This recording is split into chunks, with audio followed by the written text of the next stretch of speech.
Kalau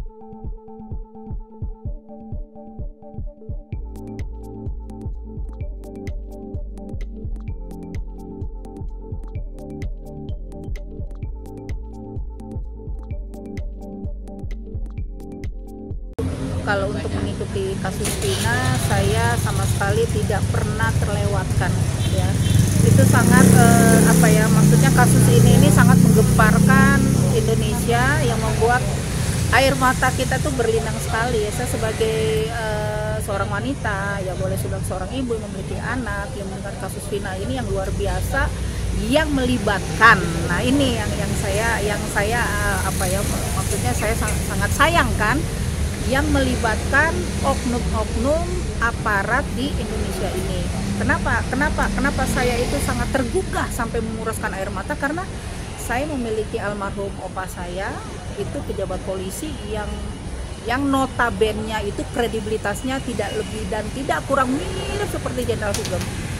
Jadi saya boleh dibilang untuk kegiatan saya, banyak kegiatan yang di luar yang bisa menghasilkan cuan aja itu harus saya batasi, hanya ikut mengikuti persidangan atau mengikuti semua berita-berita tentang kasus Vina Cirebon ini, karena ini menggemparkan sekali, ya, dengan korban-korban yang ada, dengan kasus-kasus yang katanya nih salah tangkap gitu loh.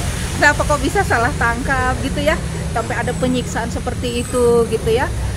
Saya sih sangat percaya karena lihat dari foto-fotonya aja sih kita bisa lihat gitu kan, bagaimana kita bisa melihat pada saat korban menyatakan bagaimana tersakitinya dia di dalam penjara, sampai ada kasus ini harus harus disiksa dulu, terus nanti akan dikorbankan, misalnya dipenjarakan dulu sampai ada yang mau dihukum mati, bukan hukum mati ya, sampai dihukum seumur hidup gitu. Jadi bagi saya, waduh, ini nggak main-main ini. Kita harus sebagai anak bangsa, kita harus support, ya, semua ini, ya. Saya minta semua di kalangan rakyat Indonesia, kita support sekali. Kita ingin membenahi yang namanya pengayom rakyat gitu. Andai kata opa saya masih hidup, ini nggak main-main ditangani. Dia mau dikasih apapun, saya tahu persis dia mirip sekali seperti Jenderal Sugeng. Tapi sayang beliau sudah wafat lama. Berarti bisa dibilang miris, ya? Waduh, sangat miris, Pak. Sangat miris. Itu air mata saya boleh dibilang tiap hari itu murai terus, ya, gitu, ya. Kayak empat, saya tipe orang yang empat sekali. Waktu kasus Sambo juga seperti itu. Jadi energinya itu kebawa, ketarik sama saya itu kayak, waduh, badan saya sakit. Terus saya bagaimana ini, saya ngikutin aja deh, ngikutin perkembangan di berita, di media online, di pertelevisian, dimanapun saya terus ikut. Walaupun di persidangan saya akan kejar itu, gitu. Jadi arti kata gini, saya bisa mengasingkan, ya, bukan mengasingkan, ini boleh dibilang menunda waktu saya ke pribadi saya demi kasus ini. Karena korbannya nggak main-main loh, 7 orang, ya, kalau nggak salah, ya. Aduh, kenapa, Mbak? Apa karena penasaran atau seperti apa nih? Jadi mengikuti terus ini? Iya, betul. Jadi gini, salah satunya penasaran, ini sampai di mana kasus ini, dan endingnya akan seperti apa gitu loh. Saya tidak menginginkan ini bisa kalah gitu loh, karena di sini adalah korban-korban orang kecil gitu loh.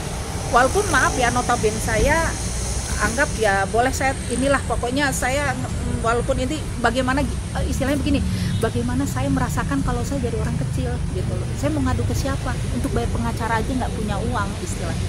Ternyata untung ada kawan saya, tim lawyer, Bang Farhan Abbas, Bang Manto, dan lain-lain itu mendukung, ya, istilahnya mensupport mereka korban-korban korban-korban yang dijadikan tersangka dengan kasus Vina ini. Luar biasa itu orang tuanya. Ini bisa mengorbankan bukan saja Vina, ya, keluarganya Vina. Kemudian kayak korban ini, ya, keluarganya korban, ibunya, kakaknya. Kan selama 8 tahun ini kan mengundang malu sekali, ya, gitu, ya. Jadi selama ini orang, wah, berarti kamu tersangka, padahal kan enggak, ya, ternyata gitu, ya. Setelah terkupas ini semua kan karena Tuhan yang bergerak, alam semesta juga menangis gitu loh.